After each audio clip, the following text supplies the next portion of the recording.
Assalamualaikum warahmatullahi wabarakatuh. Salam guru hebat. Berjumpa lagi dengan saya, Yonki Dwi Irawan, calon guru penggerak angkatan 10. Kelas 250 Kabupaten Jember. Berasal dari UPTD Satdik SDN Puger Kulon 01. Pembimbing kelas 250 Kabupaten Jember. Pengajar praktik Ibu Yeni Arti, SPD, dan fasilitator Bapak Budi Supraitno, SPD. Dalam video kali ini merupakan tugas 3.1.A.6 demonstrasi kontekstual, modul 3.1 pengambilan keputusan berbasis nilai-nilai kebajikan sebagai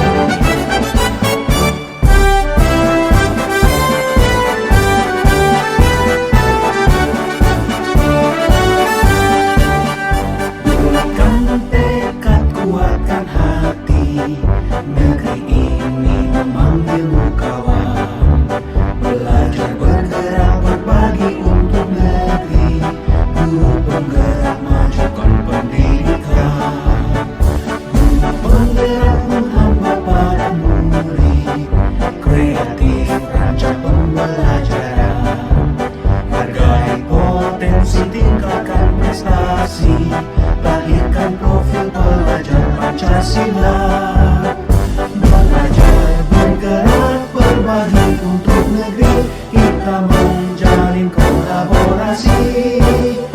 Belajar bergerak berbagi untuk negeri demi bakti pada. Assalamualaikum warahmatullahi wabarakatuh. Pada pagi hari ini saya akan melaksanakan demonstrasi kontekstual modul 3.1 yaitu pengambilan keputusan berbasis nilai-nilai kebajikan sebagai pemimpin.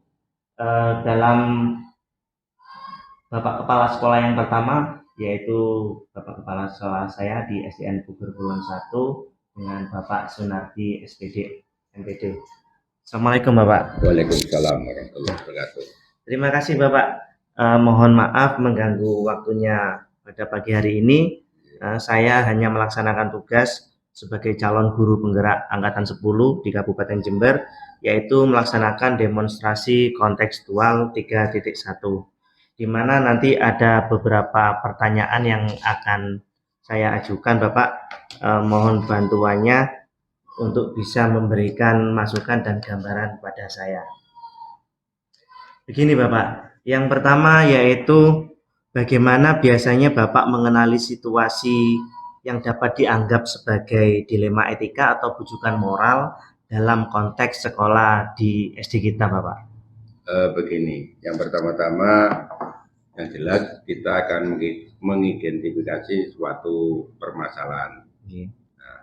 Di mana di dalam dilema etika atau bujukan moral dengan memperhatikan pertentangan nilai, maka dampaknya itu pasti pada murid. Iya, Pak. Oleh karena itu kami akan konsultasi dengan tim guru dan beracuan pada kode etik profesional guru. Penting juga untuk mempertimbangkan dampak keputusan yang diambil pada murid untuk memastikan bahwa kebijakan sekolah itu selaras dengan prinsip-prinsip etika. Saya kira itu. Jadi memang kebijakan itu harus berjalan beriringan dengan prinsip-prinsip etika nih Bapak. Yeah. Terima kasih Bapak. Untuk yang kedua Bapak, begini Bapak, bisa tidak Bapak itu menceritakan bagaimana biasanya Bapak dalam mengambil keputusan ketika dihadapkan pada kasus di mana ada dua kepentingan Bapak, yang sama-sama benar atau sama-sama mengandung nilai kebajikan? Saya kira begini ya, di dalam mengambil keputusan apabila nilai-nilai itu benar, saya yakin ada yang lebih penting untuk diterapkan terlebih dahulu. Yang pertama kita akan konsultasi dengan tim guru, juga dengan tim yang lain, bahkan kepada pengawas bina sekolah. Dan akan melakukan diskusi terbuka untuk istilahnya merinci manfaat dan resiko dari kebijakan yang akan kita ambil dari dua permasalahan tersebut. Pertimbangan etika dapat melakukan jangka panjang dan kesejahteraan murid untuk menjadi fokus utama dalam proses pengambilan keputusan. Tentunya keputusan ini nantinya akan diambil berdasarkan konsensus dan berpegang pada nilai-nilai yang akan ditetapkan. Saya kira itu. Nggih, Pak. Berarti memang nilai-nilai kebajikan yang sudah ditetapkan itu menjadi panduan utama ya, Bapak, dengan juga berkolaborasi dengan tenaga pendidik, pendidikan, komite sekolah maupun dengan Bapak pengawas. Dan yang ketiga ini, Bapak, apakah Bapak memiliki langkah-langkah atau prosedur khusus yang Bapak ikuti dalam mengambil keputusan dilema etika itu, Bapak? Terus bagaimana prosesnya biasanya itu? Begini, yang pertama kita biasanya sebelum menganalisis suatu permasalahan itu kan pertama latar belakang mengapa permasalahan itu ada. Setelah permasalahan itu ada, baru kita analisis secara mendalam terhadap kasus tersebut. Nah, untuk mencari tahu apa yang menjadi inti masalah, siapa yang terlibat, dan nilai-nilai yang terkait, selanjutnya kami akan mengadakan pertemuan dengan tenaga pendidik atau stakeholder dan kependidikan, bisa juga dengan pengawas untuk berdiskusi, terutama dalam mencari solusi. Saya kira itu, sehingga nanti kebijakan etika tersebut yang dianut sekolah berdasarkan konsensus dan keputusan diskusi tersebut. Saya kira itu. Apa yang menurut Bapak efektif dalam mengambil keputusan dalam kasus dilema etika di sekolah tadi, Bapak? Apakah ada pendekatan tertentu yang Bapak temukan berhasil? Saya kira begini ya, bahwa efektivitas itu kan istilahnya pengambilan keputusan itu secara tepat, cermat, dan singkat. Saya kira itu untuk lebih fokusnya. Jadi pengertian efektifnya dulu, sehingga nanti apabila dikolaborasi untuk oleh sekolah di dalam melibatkan analisis mendalam terhadap kasus tersebut, dengan mengidentifikasi inti masalah dan nilai-nilai yang terlibat dalam mengevaluasi semua dengan apa itu istilahnya supaya lebih baik, sehingga pendidikan ini sangat membantu dalam menilai situasi yang penting sesuai dengan prinsip-prinsip etika dan nilai-nilai apa istilahnya itu yang dianut oleh sekolah kita, Pak. Benar, Bapak. Yang kelima, apa yang menjadi tantangan utama dalam mengambil keputusan etika dihadapkan pada dilema etika, dan bagaimana Bapak dapat mengatasi tantangan tersebut? Tantangan adalah suatu hal yang memang harus dihadapi untuk dipecahkan permasalahannya. Bukan tantangan itu untuk dihindari. Karena suatu apa istilahnya, suatu lembaga di dalam mempunyai tujuan pasti ada tantangannya.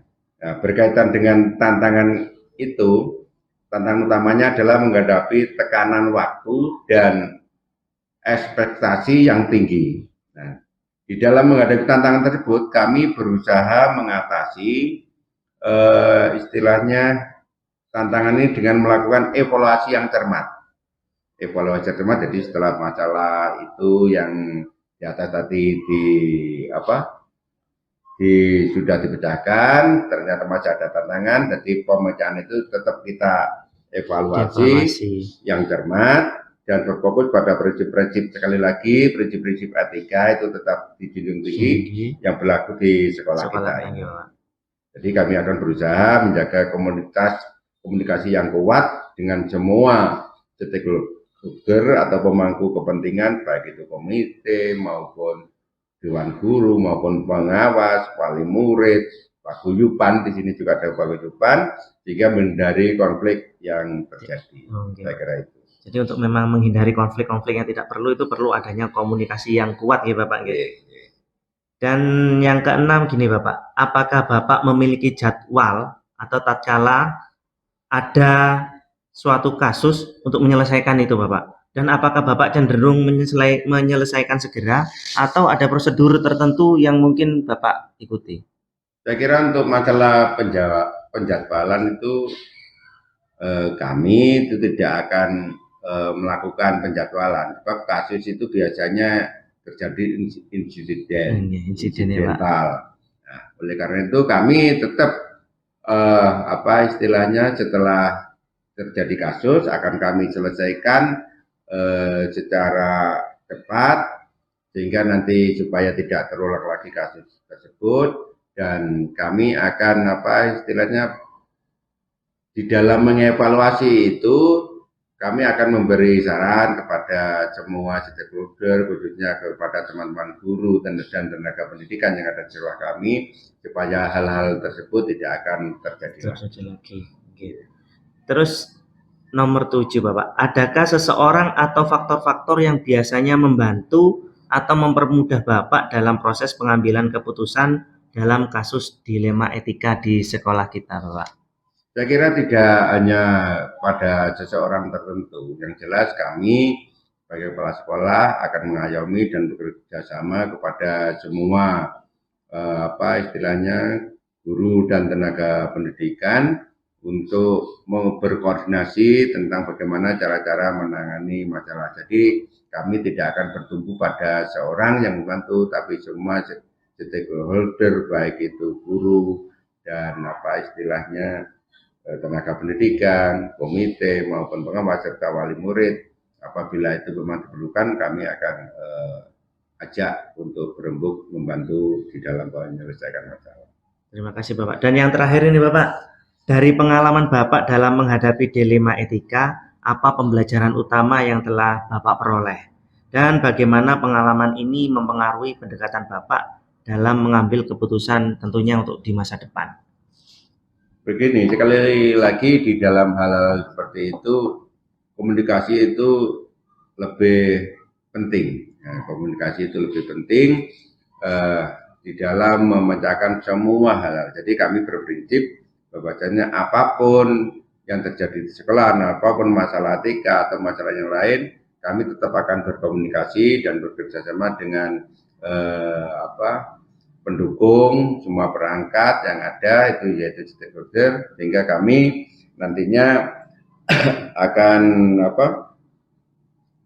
mengambil putusan di dalam dilema etika atau berdasarkan pada nilai-nilai etika yang kuat dalam mempertimbangkan dampak jangka panjang maupun jangka pendek yang diambil sasaran dan berdampak positif serta berpihak kepada murid. Tentunya semua itu memang berpihak kepada murid ya Bapak. Iya. Terima kasih Bapak atas waktunya. Oke, terima kasih. Selamat sukses, semoga lancar di dalam menempuh CGP Angkatan 10. Terima kasih Bapak. Mendoakan saja. Amin. Selalu. Nah, demikian video singkat saya tentang tugas demonstrasi kontekstual modul 3.1, yaitu pengambilan keputusan berbasis nilai-nilai kebajikan sebagai pemimpin. Terima kasih. Wassalamualaikum warahmatullahi wabarakatuh. Waalaikumsalam warahmatullahi wabarakatuh.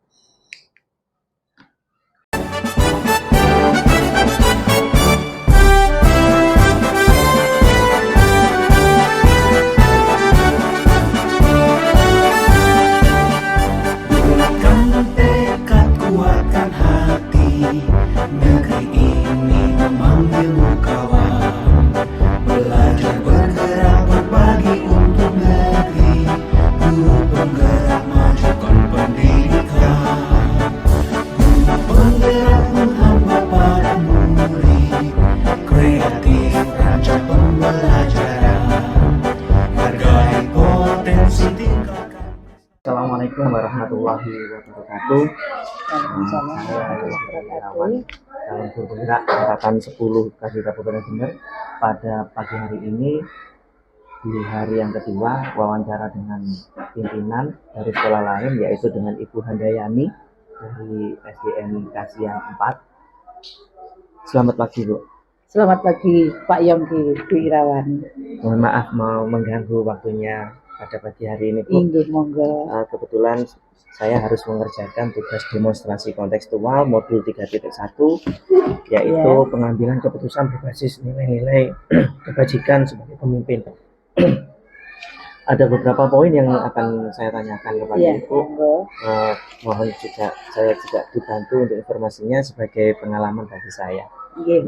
Jadi gini Bu, yang pertama yaitu bagaimana biasanya Ibu mengenali situasi yang dapat dianggap sebagai dilema etika atau bujukan moral dalam konteks sekolah di SD-nya Ibu.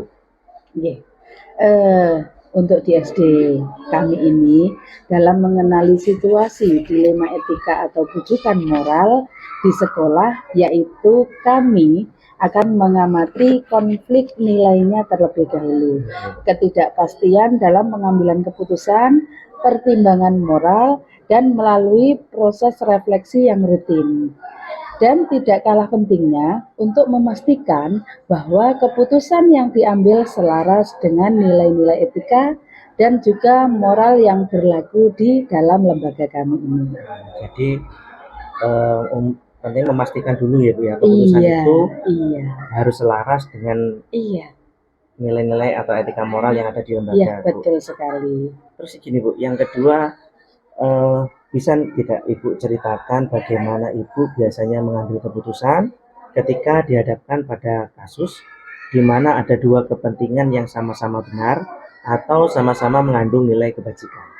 Begini, Pak Yongki, dalam kasus di mana ada dua kepentingan yang sama-sama benar atau mengandung nilai kebajikan, maka yang kami lakukan yaitu dengan lebih mengutamakan konsultasi terlebih dahulu dengan tenaga pendidik maupun kependidikan, terutama dengan guru yang senior. Karena kami percaya bahwa kolaborasi dengan guru-guru adalah kunci untuk mengambil keputusan yang bijak dan baik. Dalam diskusi bersama, kami akan mempertimbangkan nilai-nilai etika, prinsip-prinsip yang telah ditetapkan, serta dampak keputusan tersebut pada murid dan lingkungan sekolah. Sehingga keputusan diambil secara demokratis dengan mendengarkan aspirasi dari Bapak Ibu atau semua pihak yang terlibat. Berarti jika ada dua hal yang sama-sama benar, Ibu Handayani akan berkolaborasi dengan guru-guru seniornya ya Bu ya? Iya, terlebih dengan guru senior itu tadi. Terus gini Bu, mungkin Ibu juga memiliki langkah-langkah atau prosedur khusus yang Ibu ikuti dalam pengambilan keputusan dilema etika. Terus bagaimana prosesnya biasanya Bu? Untuk di lembaga kami, lembaga kami memiliki prosedur tertentu dalam menghadapi dilema etika. Yang pertama, kami akan mengumpulkan semua informasi yang relevan yang diperlukan tentang kasus tersebut. Selanjutnya, kami akan mengidentifikasi nilai-nilai etika yang terlibat dan mempertimbangkan dampaknya pada murid dan sekolah. Setelah itu, kami tenaga pendidik dan kependidikan yang ada di sekolah akan berkumpul untuk berdiskusi secara terbuka dan mengemukakan argumennya. Tentunya kembali lagi bahwa keputusan diambil secara kolaboratif dengan berpegang pada prinsip-prinsip etika dan nilai-nilai kebajikan yang telah ditetapkan. Kembali lagi memang kolaborasi itu penting ya Bu ya. Iya. Tentunya juga berpegang pada prinsip-prinsip etika dan nilai kebajikan. Betul. Terus ini Bu, menurut Ibu efektif dalam pengambilan keputusan dalam kasus dilema etika di sekolah, apakah ada pendekatan tertentu Bu yang mungkin Ibu telah temukan dan berhasil? Untuk hal ini, efektivitas dalam pengambilan keputusan dilema etika yang ada di sekolah kami tergantung pada komunikasi dan kolaborasi yang kuat di antara guru-guru sebagai tenaga pendidik dan kependidikan. Jadi begini Mas Yongki ya, bahwa pendekatan yang melibatkan banyak pemangku kepentingan seperti guru, komite sekolah, dan jika perlu itu adalah anak-anak atau siswa. Pendekatan itu akan berhasil dengan berdiskusi terbuka dan mempertimbangkan sudut yang beragam. Itu dapat mencapai keputusan yang baik dan bijak. Iya, siap. Yeah. Terus ini Bu, yang menjadi tantangan utama dalam mengambil keputusan ketika dihadapkan pada dilema etika, bagaimana Ibu mengatasi tantangan tersebut? Tantangan nggih. Iya, Nah, Bu. ini adalah tantangan utama dalam mengambil keputusan ketika dihadapkan pada dilema etika adalah terkait dari tekanan dari berbagai pihak seperti orang tua, komite, atau bahkan kebijakan dari pemerintah. Kami akan berusaha untuk mengatasi tantangan ini dengan memastikan bahwa semua keputusan didasarkan pada nilai-nilai kebajikan yang telah menjadi pedoman yang ada di lembaga. Kami juga akan berkomunikasi secara terbuka dengan semua pihak yang terlibat untuk menjelaskan pemikiran di balik keputusan tersebut. Terus gini Bu, apakah ada jadwal ya Bu ya, tatkala dalam menyelesaikan kasus dilema itu, apakah Ibu cenderung menyelesaikan segera atau ada prosedur-prosedur tertentu yang Ibu ikuti? Kalau untuk menyelesaikan kasus dilema etika ini kami tidak menjadwalkan, tetapi kami akan lebih fokus pada pemahaman yang mendalam tentang situasi dan nilai-nilai etika yang terlihat dan berusaha untuk menyelesaikan kasus tersebut sesegera mungkin, tidak berlarut-larut, tetapi juga tidak terburu-buru dalam mengambil suatu keputusan. Karena terkadang kasus dilema etika memerlukan waktu ekstra untuk diskusi dan juga konsultasi. Jadi dicermati terlebih dahulu ya Bu. Inggih. Yang selanjutnya mungkin gini Bu, ada seseorang atau ada faktor-faktor yang biasanya membantu atau mempermudah Ibu dalam proses pengambilan keputusan dalam kasus dilema etika di sekolah. Iya. Adakah enggak Bu? Ada, tentu dalam proses pengambilan keputusan dilema etika itu tadi, kami juga melibatkan tim manajemen sekolah dan guru-guru yang memiliki pengalaman dalam suatu masalah. Karena kami percaya bahwa diskusi dan berbagi pengalaman dengan orang lain, dengan guru-guru lain, juga dapat membantu mereka memahami situasi dengan lebih baik dan mencari solusi yang lebih baik pula. Dan yang terakhir ini Bu, monggo. dari pengalaman Ibu dalam menghadapi dilema etika, apa pembelajaran utama yang telah Ibu peroleh? Bagaimana pengalaman ini mempengaruhi pendekatan Ibu dalam mengambil keputusan tentunya di masa depan?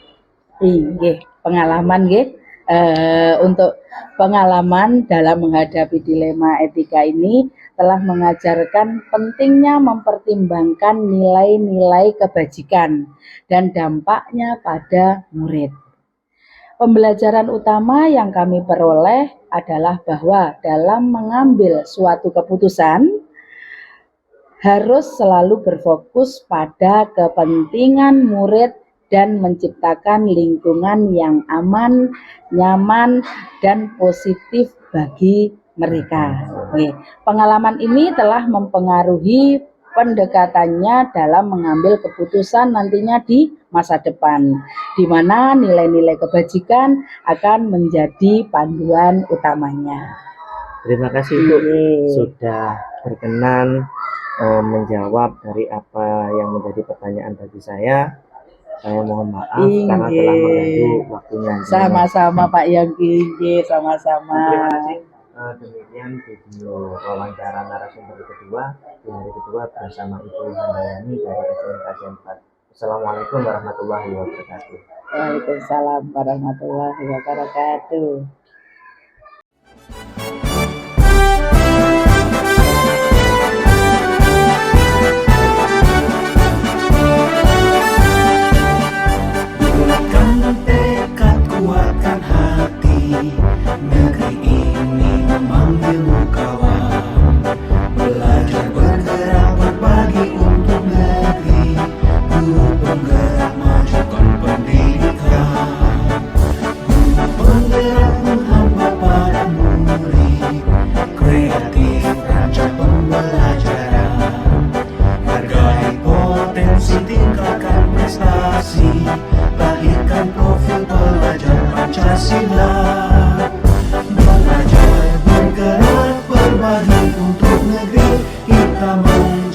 kolaborasi, belajar bergerak berbagi untuk negeri demi bakti pada Ibu Pertiwi.